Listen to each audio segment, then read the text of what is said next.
Mbere ya icera ria keri ria ritanyitwo ica ikuhi, Princess wa bururi wa Morocco LALLA ASMA ni atugite Kenya na kiheo kia macini cia guteithiriria ciana iria ira na thina wa kuigwa iria irikitie kuheanwo kuri ministry ya ugima wa mwiri ni mutumia wa mutongoria wa bururi RACHEEL RUTO na ni igukorwo iri kiguni kinene kuri ciana iria iri na thina uyu.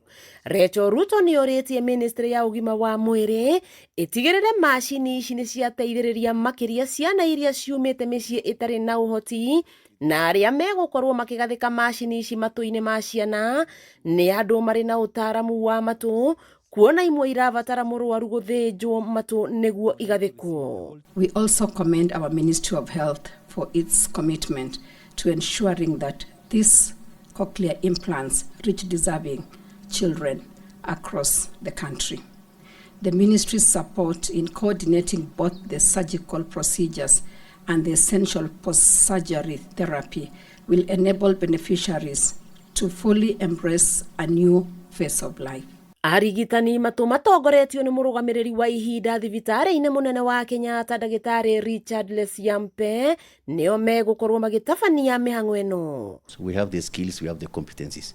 The doctors whom you saw here today will be the ones handling this, and they have assured me that all those babies will hear, and therefore those mothers will be great and proud. Andiki a karu Dagitari Koril Singoei na Dagitari Ouma Oluga ni mahinyiriirie marihi mothe ma urigiti wa kugathika macini ici matu-ini ma murwaru ni makurugamirирwo ni kandi ya ugima wa mwiri ya SHA. One of the biggest challenges and the most distressing thing for parents is to get a child, and when you expect this child to start speaking, you realize your child cannot speak, and now you start wondering, and that's a challenge we have in Kenya.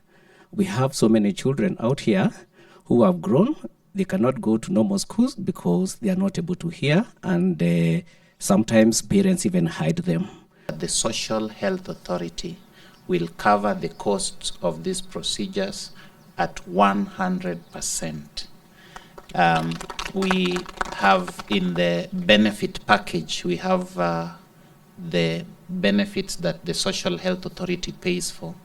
Each of these procedures will be reimbursed at 358,000 Kenya shillings. And we want to extend our gratitude through you to His Excellency the President for the initiative to make sure that services in Kenya can be covered. Ciana 54 ni irikitie kuhariririo guthinjwo matu na gwikirwo macini ici thibitari-ini munene wa Kenyatta mwambiririo wa kiumia turorete, nacio ciana ingi 10 kuheo motungata o ta macio thibitari-ini wa Moi Teaching and Referral Hospital. Wakiigua kama wagunyira niguo ngururirie na ngutheririe tondu gaka ni kanya kohoro kuma metumi ndikimagoro ritwa riakwa ni Sarah Wambui wa Mwangi.